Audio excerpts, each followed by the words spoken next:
Good evening and many thanks for joining us. This is QTV Nightly News, which is also on Q Radio 103.3 FM with me, Answana Esonyase. Here are the main news headlines. On Thursday, former jungler Sanna Manjang appeared before the High Court in Banjul, where he was denied bail amid legal battle over formal charges. The National Human Rights Commission on Wednesday held the finals of the 6th Sadauda Karaba Jawara International Human Rights Moot Court competition, where 14 African universities competed. Appropriately, it was held on International Human Rights Day. Young people from across West Africa, including the Gambia, Senegal and Ghana, gathered during a regional youth dialogue on COP30 to recognize the work WACA is doing to protect the region's fast disappearing coastline.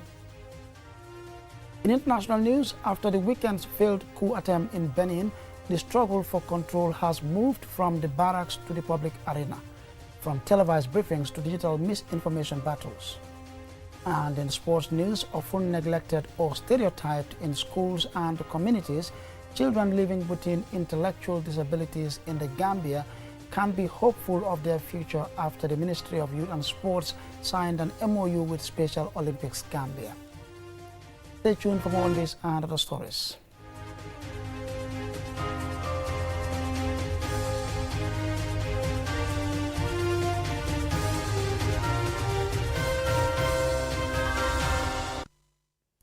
And now here's the news in detail. On Thursday, former jungler Sanna Manjang appeared before the High Court in Banjul, where he was denied bail amid legal battle over formal charges. Mamna Bukar was there answering our reports. The key legal development focused on the state's failure to file a formal bill of indictment following the transfer of Sanna Manjang's case from the Kanifing Magistrates Court to the High Court. Manjang, a former member of the paramilitary unit accused of widespread human rights abuses under the Jammeh regime, was arrested in Senegal in a joint security operation in late November 2025 and is currently remanded at the Mile 2 State Central Prison. Manjang faces up to 3 counts of murder, a capital offense stemming from the killings of veteran journalist Daida Haidara, Ndongo Mbub and Haruna Jammeh between 2005 and 2006. The matter was automatically transferred to the High Court as the Magistrates Court lacks the jurisdiction to try murder cases.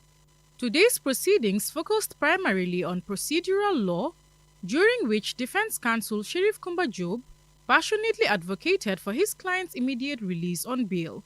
He contended that the High Court should not depend on the initial holding charges from the lower court, arguing that without a new bill of indictment presented to the court, there was no valid legal charge justifying Manjang's ongoing detention. He claimed that this situation infringed upon the accused's constitutional right to freedom of movement. Additionally, Counsel Job referenced the recently passed Criminal Procedure Act 2025, arguing that it makes all offenses, including capital offenses, eligible for bail at the court's discretion. In response, the state representatives highlighted that while the accused is entitled to a constitutional presumption of innocence, his detention by the magistrate was lawful, and his case was presented to the High Court in a timely manner. Regarding bail, although the Criminal Procedure Act of 2025 allows for bail in capital offenses, specific conditions must be met, which the accused counsel has not addressed. They requested that bail be denied while the state finalizes the gathering of facts necessary to file the formal charge. In her ruling, Presiding Judge S.K. Jobate noted that the law allows the state a 7-day period to submit a bill of indictment following a case of transfer. Since Manjang's case was assigned to the court on December 4, 2025, the court is still within the appropriate time frame to formalize the charges. The judge ultimately denied the immediate bail application and granted the state until January 12, 2026 to file the bill of indictment. The case has been adjourned to January 15 for a mention, by which time the state is expected to have submitted its bill of indictment. Sanna Manjang will remain in custody at Mile 2 until then. Mamna Bukar, reporting for QTV News. Now, the National Human Rights Commission on Wednesday held the finals of the 6th Sadauda Karaba Jawara International Human Rights Moot Court competition, where 14 African universities competed. Appropriately, it was held on International Human Rights Day. Africa Nazarene University of Kenya and the University of Benin, Nigeria, advanced to the final, with Africa Nazarene University ultimately winning with 848.5 points. Yafa Tugay tells us more. The annual Moot court competition has become one of the NHRC's flagship initiatives, offering a rare platform for university students to sharpen both their written and oral advocacy skills. Each year, the event pushes participants to think critically about some of the most pressing human rights issues on the continent. This year's theme, Climate Change and Human Rights in Africa, challenged teams to explore how environmental shifts are shaping the lives, rights, and futures of millions. In the final round, the two teams went head-to-head on complex questions relating to child's rights and climate-related vulnerabilities. For many spectators, the intensity of the debate underscored the urgency and real-world relevance of the issue at hand. The competition is named in honor of Sir Dawda Kairaba Jawara, the former president of the Gambia, whose leadership and vision played a pivotal role in laying the foundations of African human rights system. Mrs. Janaba Jom, the vice chairperson of the NHRC, spoke about the importance of the annual Moot court competition, saying it helps students learn, practice, and promote human rights across Africa. Today, as I stand here on behalf of NHRC, to see how over a period of 6 years, this competition has grown into a platform that nurtures talent, strengthens legal education, and reinforces our collective commitment to justice and human rights. Carl Frederick Paul, the UN resident coordinator, also addressed the gathering, emphasizing the UN's commitment to protecting human rights and supporting initiatives that educate and empower young people to become defenders of human rights across the continent. This initiative, organized by the National Human Rights Commission and partners, symbolizes collective dedication to advancing and promoting and as well protecting human rights for all. Justice Aissatou Jallosi of the High Court of the Gambia spoke about this year's theme. The hypothetical case that is to be argued today is the replica of current realities of the continent. As climate disasters strike, rights are affected. The legal framework, therefore, should be utilized to ensure access to remedy for human rights harms and violations. For the winners, the African Nazarene University of Kenya, the triumph represents more than a trophy. It is a milestone in their journey as future human rights defenders and advocates. Here is Naomi Katamba, who also won the Best Oralist Award. The Moot in itself is a big learning opportunity for us, even without the win. The win is just a solidification of the amount of time and effort that we put into preparing. Organized in partnership with the University of the Gambia's Faculty of Law, the competition reinforces NHRC's broader mission of advancing human rights education and awareness throughout the country and across the continent. Reporting for QTV News, this is Yafa Tugay. Now, it is said that the future belongs to the young. As such, it comes as no surprise to find that they are the ones most concerned at what is happening to our planet. Young people from across Africa, including West Africa, including the Gambia, Senegal, and Ghana, gathered during a regional youth dialogue at COP30 to recognize the work WACA is doing to protect the region's fast disappearing coastline. They described the program as vital for saving both communities and livelihoods. Julian Jai has more in this special youth-focused report. The Atlantic coast of West Africa is more than a stretch of sand and water. It is a lifeline for millions who rely on it for fishing, small trade, transportation, and tourism. But from Saint Louis in Senegal to Keita in Ghana, the coastline is shrinking. Entire neighborhoods are losing ground to erosion. Floodwaters enter homes. Pollution chokes wetlands. Sea levels rise a little higher each year. It is against this backdrop that the West Africa Coastal Areas Program, known as WACA, has been working since 2018. The program brings countries together to manage shared coastlines and reduce the risks that threaten them. It combines regional cooperation, technical support, and large-scale investment to protect people living along the coast. WACA began with 6 countries. Today it operates in 9. Its long-term goal is to serve all coastal countries in West Africa. When the Gambia, Ghana, and Guinea-Bissau joined the second phase of the program in 2022, new financing of $246 million funded by the World Bank followed, opening the door to expanded coastal protection.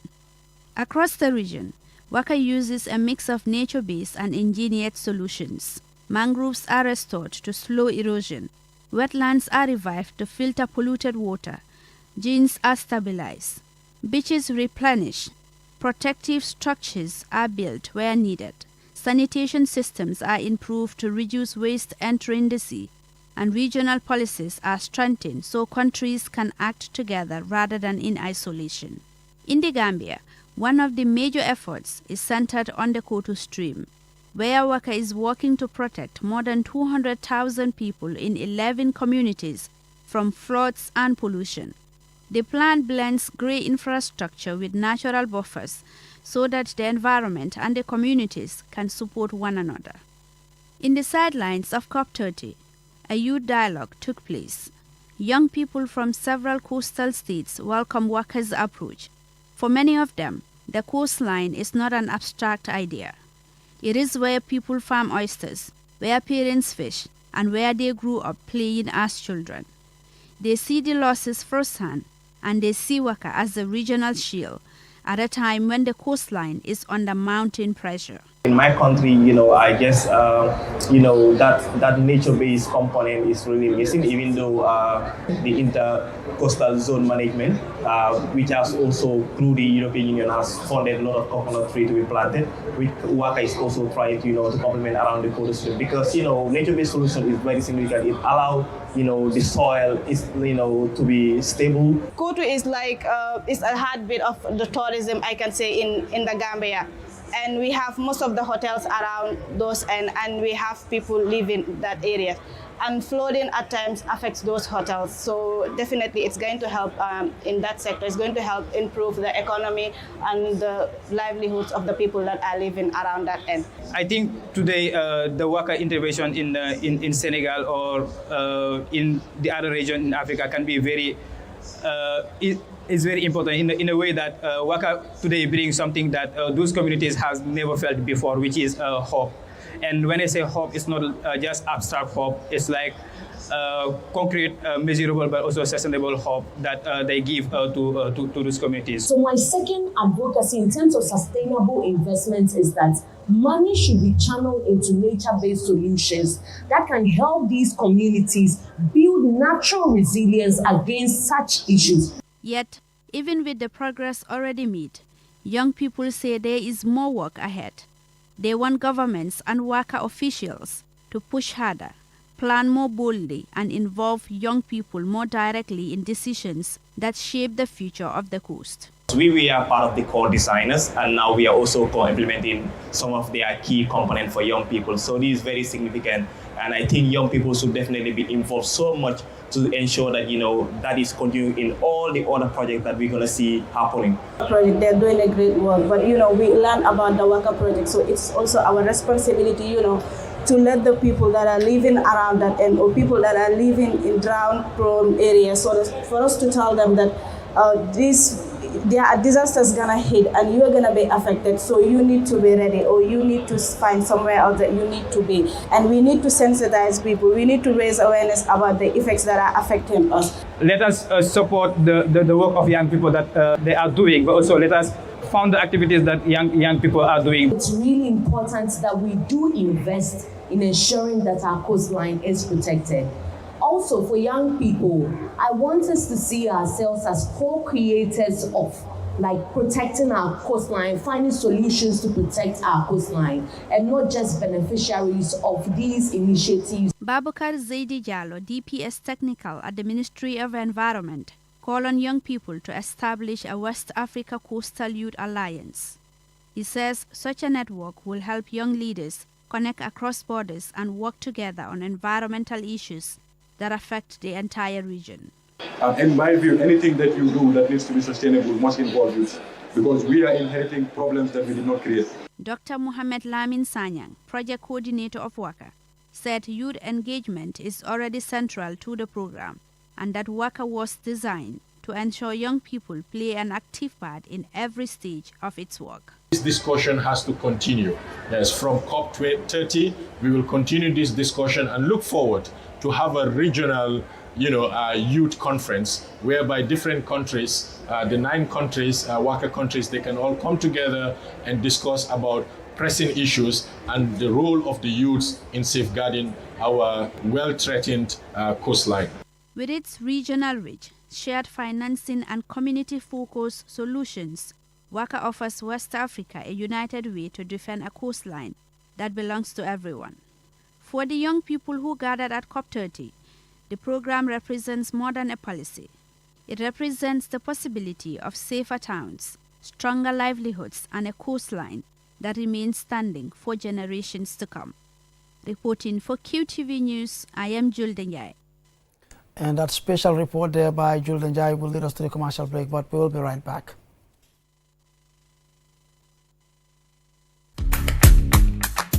Browse with us.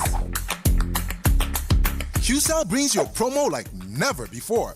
Get unlimited internet for just $25. Yes! Recharge $25 and enjoy the convenience of free internet from 1 a.m. to 6 a.m. every day with our Browse with Us promo. With this amazing offer, you can browse, stream, and download all your favorite movies for free. So why wait?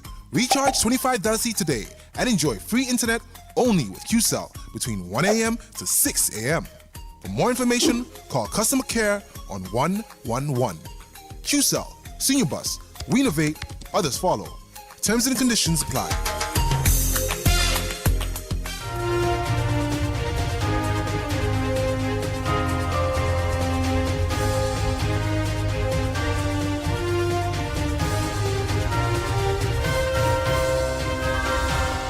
Welcome back from that commercial break. You're watching QTV Nightly News coming to you from our studios on Caraba Avenue with me, Answana Esonyase. Now on to international news. After the weekend's failed coup attempt in Benin, the struggle for control has moved from the barracks to the public arena.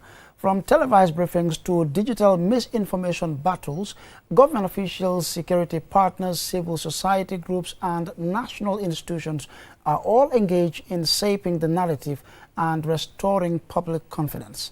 Aissatou Barry reports. In the wake of the failed coup attempt, Benin's national broadcaster has taken center stage as officials work to reassure citizens, the wider world, and counter rising speculation.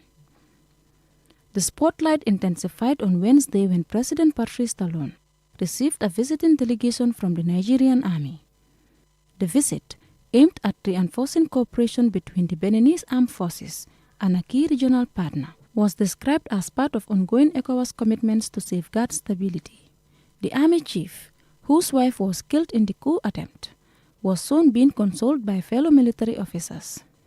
Meanwhile, at the regional bloc ECOWAS's Mediation and Security Council's meeting in Abuja, Dr. Omar Aliou Touré, the president of the ECOWAS Commission, directly referenced the situation in Benin. Events of the last few weeks have shown the imperative of serious introspection on the future of our democracy and the urgent need to invest in the security of our community. Dr. Touré also drew attention to Nigeria's role in foiling the coup. Excellency, before I go any further, may I crave your indulgence, applaud the rapid intervention of ECOWAS under Nigeria's leadership in Benin. At a post-coup press conference, government spokesperson Wilfred Leandre Ongbedi, was questioned on the vulnerabilities exposed during the attempt to take over. Journalists sought answers about security lapses and future measures to prevent such incidents. In the aftermath of the failed coup, online spaces have become fertile ground for false narratives and manipulated content, prompting institutions and fact-checking bodies to intensify efforts against disinformation. Authorities have urged citizens to remain vigilant, verify information, and rely on official communication channels. On the community front, reactions have been equally strong. Women in Godome, led by Health Minister Claudine Afievi Prudencio, gathered to condemn the coup attempt and call for peace. Political support also surged as the Republican bloc publicly reaffirmed its backing for President Talon. In a spirited gathering, members emphasized their commitment to defending constitutional order and ensuring that democratic principles prevail. Public institutions echoed this stance, issuing a joint statement denouncing the coup attempt as an intolerable attack on Benin's democratic system. For now, the government, with the assistance of state broadcaster SRTV, appears to be winning the battle of hearts and minds, as well as the information battle. Aissatou Bari, QTV News. Now away from ECOWAS to some sports news. Often neglected or stereotyped in schools and communities, children living within intellectual disabilities in the Gambia can be hopeful of their future after the Ministry of Youth and Sport signed an MOU with Special Olympics Gambia, which seeks to improve inclusion through sports. Moot Gajaga attended the ceremony and he now reports. The MOU will create greater awareness about intellectual disabilities through education and sports by training teachers in various schools on how to deal with children experiencing intellectual disabilities and thus advance inclusion through sports. The agreement also paves the way for the Ministry of Youth and Sport to provide more support to Special Olympics Gambia's activities. Bakari Baji, Minister of Youth and Sports, gave these assurances. Ministry is around. We'll be here always to support as much as we can and be assured of our determination and our commitment to ensure that our goals are reached, that the numbers that we task ourselves are achieved. Special Olympics operates in over 170 countries with over 220 accredited programs offering year-round sports training and competition to people with intellectual disabilities. Its mission goes beyond competitive sports to promote social inclusion through unified schools and unified sports programs that foster teamwork and friendship by pairing people with and without intellectual disabilities on the same teams. Charles Nyambe, Managing Director and President, Special Olympics Africa Region, and Sean Ferguson, the Chief Global Government Relations Officer with Special Olympics International, is optimistic about the MOU and its benefits for promoting inclusion. We have seen tremendous changes in the schools where using sport, and that's why we have a football here, using sport to transform attitudes, to change attitudes in schools. The support of this government is only going to take a great organization and bring it to newer levels. So I couldn't be more thrilled. We look forward to having the Gambia's leadership in the coalition. We are here to be a partner. Special Olympics Gambia, under the leadership of Driss Bensouda, have organized programs in schools, sporting activities for children living with intellectual disabilities and those without, to raise awareness in order to promote inclusion. Gambian athletes living with intellectual disabilities also took part in the Special Olympic World Games in Berlin in 2023. This partnership is another show of commitment by both the Ministry of Youth and Sport and Special Olympics Gambia that they can collaborate to advance inclusion through sports for those with intellectual disability. Moot Gajaga, QTV News. And I'm afraid that's all about it for this bulletin, but do join us again. On behalf of the entire production team, thanks for watching.